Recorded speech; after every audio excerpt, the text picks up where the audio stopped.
Momento de hablar de tecnología y de hecho que la fiebre del Mundial de Brasil 2014 trae consigo aplicaciones, novedades que también tienen que ver con el mundo de la tecnología y la informática, pero esta no la tenían. Un invento que está revolucionando el deporte principalmente en las favelas de Brasil porque han creado una pelota que se llama soccer y puede generar energía eléctrica. Veamos.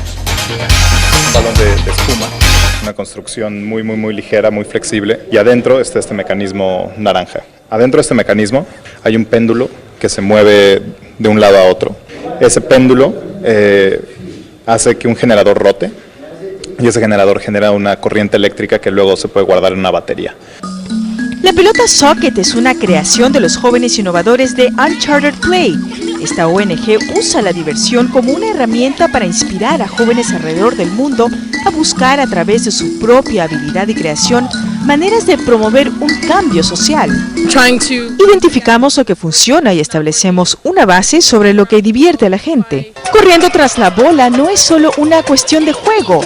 Acompañado de un currículum educacional, aquí aprenden que con la energía concentrada dentro de un balón pueden conectar lámparas LED, cargadores de celular y otros objetos de bajo poder, pero con una utilidad muy grande en sus comunidades de escasos recursos. Ayuda a muchas personas que no tienen energía en casa.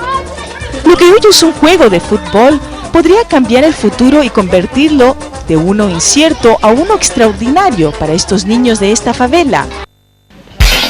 Muy bien, sorprendente, y de hecho que también este mismo sistema de la pelota soccer van a aplicar en otras zonas del mundo donde también hace falta energía eléctrica y sin lugar a dudas va a servir por lo menos para ayudar en algo a la escasez de energía en esas zonas del mundo.